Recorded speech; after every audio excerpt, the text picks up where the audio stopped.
Hello दोस्तों, नमस्कार। एक बार फिर से आप सभी का स्वागत है बैंकर्स अड्डा 24/7 पर वैभव श्रीवास्तव के साथ। और उम्मीद करते हैं आप सभी अच्छे होंगे। तो guys very very good morning, आप सभी का स्वागत है। और दोस्तों, जैसा कि आपको पता होगा, NIACL जैसे कि आप जानते होंगे नोटिफिकेशन आ चुका है AO का। और ये आपको हम लोग यहाँ पे डिस्कस करने वाले हैं NIACL AO रिक्रूटमेंट के बारे में। दो तीन चीज़ें हम आपसे, जैसे कि हम आपको पहले बताए हैं, अभी आपका 2-3 दिन आपको हम अपडेट कराते रहेंगे। एज हुआ, देन उसके बाद आपकी क्वालिफिकेशन क्या होगी, क्वालिफिकेशन क्या हुए, पहला पॉइंट। दूसरा पॉइंट ये रहा, पहला ये, दूसरा ये। और तीसरा पॉइंट हम लोग क्या डिस्कस करने वाले हैं, इसकी सैलरी यानी कि इमोल्यूमेंट। इमोल्यूमेंट क्या होगा, इसके बारे में हम लोग आपसे डिस्कस करेंगे। ठीक है, तो आते हैं, स्टार्ट करते हैं यार फटाफट बिना लेट किए हुए। और देखते हैं हम लोग। ठीक है, तो सबसे पहले अगर हम बात करते हैं दोस्तों नंबर ऑफ वैकेंसीज की। गाइज आप नंबर ऑफ वैकेंसीज आप यहाँ पे देख सकते हो, कैटेगरी वाइज भी है आपका यहाँ पर। ठीक है, और आपका टोटल नंबर ऑफ वैकेंसी हम लोग को अगर नॉर्मल ग्रेजुएशन और पोस्ट ग्रेजुएशन वाले, नॉर्मल सिंपल 120 पोस्ट है आपके लिए, जर्नलिस्ट का पोस्ट है। टोटल 450 है, बट अलग अलग कैटेगरीज में है। जैसे लीगल का अलग है, अकाउंट्स का अलग है, हेल्थ का अलग, IT का अलग, ऑटोमोबाइल इंजीनियरिंग का अलग है, रिस्क इंजीनियर्स का अलग है। और अनरिजर्व में इतने हैं, EWS, OBS, SC ST, और ये सारा टोटल का है। ठीक है, तो आप यहाँ पर देख सकते हो, ये नंबर ऑफ वैकेंसीज की बात हुई। ठीक है, बहुत बहुत क्रिस्पी पॉइंट्स में हम लोग कवर करेंगे। इंपॉर्टेंट डेट्स की बात करें, 1 अगस्त से फॉर्म फिलिंग स्टार्ट होगा। ठीक है, 1 अगस्त से 21 अगस्त तक होगा।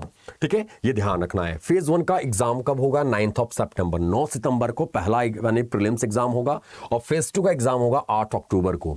9 और 8, 9 सितंबर। फिर जस्ट आप कह सकते हो 1 महीने के बाद। ठीक है, अगस्त सितंबर, देखो अगस्त सितंबर देन अक्टूबर होगा। जस्ट 8 अक्टूबर को आपका क्या होगा, इसका ऑनलाइन एग्जाम होगा, प्लस डिस्क्रिप्टिव भी है, जैसा कि आपको पता होगा। फेज 2 आपका ये है और फेज 1 ये है। ठीक है,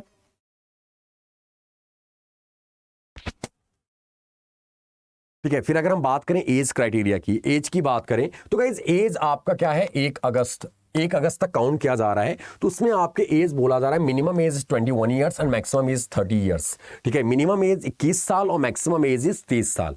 ठीक है, ये ध्यान रखना आप लोगों ने। और रिलैक्सेशन, जो रिलैक्सेशन होता है वहां पर आपका यह लिखा हुआ है मेंशन कि ये जो नॉर्मल एग्जाम्स में होते हैं, बैंक एग्जाम्स वगैरह में, वो सारा एज रिलैक्सेशन आपको यहां पर है। बट मिनिमम आपको 21 साल पूरा होने चाहिए और मैक्सिमम 30 साल से कम होना चाहिए, आपको याद रखना है। ठीक है, 30 ईयर्स एंड मिनिमम 21 ईयर्स। फिर अगर हम बात करें क्वालिफिकेशंस की, ठीक है, क्वालिफिकेशन में बात करें तो यहाँ पे क्वालिफिकेशन अलग दिया हुआ है, ध्यान से सुनना दोस्तों। Graduation, post graduation 55%, SC ST OBC, और यहाँ पे 60% है रिस्क मैन इंजीनियर्स के लिए, नॉर्मल यानी कि जनरल कैटेगरी के लिए। ठीक है, और यहां पर आपका नोट यहां पे लिखा हुआ, risk engineering primarily involve risk analysis and assessment and insured entities considered fire, explosion, weather damage ETC। यानी कि इंश्योरेंस में जा रहे हो तो ये सारी चीजें पता होनी चाहिए। ऑटोमोबाइल्स इंजीनियरिंग में BE, BTech, ME, MTech और ऑटोमोबाइल इंजीनियरिंग 60% मार्क्स होना चाहिए, और SC ST PWBD के लिए 55%।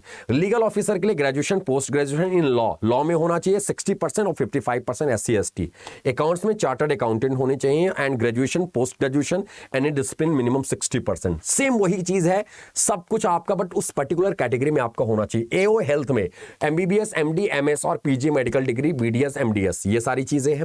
Recognised university at least 60%। यानी कि आपने गौर किया होगा, हर जगह 60% ही मांगा जा रहा है।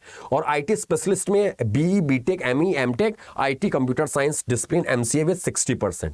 यानी कि सब जगह 60% का ही है और उस पर्टिकुलर कैटेगरी में। अगर अब हम बात करते हैं इमोल्यूमेंट्स की, emoluments and benefit. Guys emoluments and benefit की बात करें, 50,925, ये आपका क्या होगा, ये बेसिक पे होगा। और सब कुछ मिला जुला के आपका देखो यहां पे लिखा हुआ है, gross emoluments will be approximately 80,000 per month. यानी कि 80,000 पर मंथ आपका क्या होगा, पे होने वाला है आपको इन मेट्रोपॉलिटन सेंटर्स। अब शहर के हिसाब से भी थोड़ा अप एंड डाउन होता रहता है। Other benefits such as coverage under national pension system, जो गवर्न बाय PFRDA में NPS चलता है ना, नेशनल पेंशन सिस्टम, हम लोगों ने क्लास में डिस्कस किया होगा वो। ग्रेच्युटी हुआ, LTS हुआ, मेडिकल बेनिफिट्स हुए, ग्रुप पर्सनल एक्सीडेंट इंश्योरेंस हुआ। Shall be as per rule in the force of the company at the time of the appointment. The officer are also entitled for company leased accommodation as per norms. यानी कि इनको leased facility भी दिया जाएगा आपको यहाँ पर, यहाँ एकोमोडेशन भी मिलेगा कंपनी की ओर से।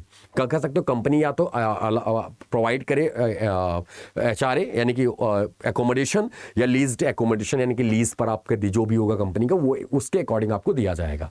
तो कहने का मतलब गाइज यहाँ पर आप ये देख सकते हो कि ये इमोल्यूमेंट बेनिफिट, तो आपको सैलरी आपको कितना मेंशन याद रखना है इमोल्यूमेंट में 80,000 और ये सारे बेनिफिट्स आपको मिलने वाले हैं यहाँ पर, ठीक है। और अगले पॉइंट की बात करें दोस्तों, अगला जो है आपको इसके रिगार्डिंग हम आपका प्रीलिम्स प्लस मेंस का बैच भी लेके आ रहे हैं। तो आप देख सकते हो आपको कोड अप्लाई करना है Y307। यहां पर हम आपको इंश्योरेंस रिलेटेड टॉपिक और आपके करंट अफेयर्स अपडेट कराने वाले हैं। आप इस कोड को लगा के इनरोल करा सकते हो यहां पर, ठीक है। तो गाइज आज जानबूझ के मैंने एक छोटा सा सेशन आपकी इसके ऊपर लेके आए हैं ताकि आप अपडेट रहो। अगर आप फॉर्म तैयारी कर रहे हो बैंक की तो प्रॉपर बैंक का सिलेबस है, आप इसके साथ जुड़े और हम फिर से मिलेंगे तब आज में। और आपकी करंट अफेयर अब आपकी क्या होने वाली है, सुबह 6 बजे होने वाली है 1 अगस्त से। तो thank you guys, love you to all, have a great day. हर हर महादेव, राधे राधे दोस्तों, बाय बाय, टेक केयर।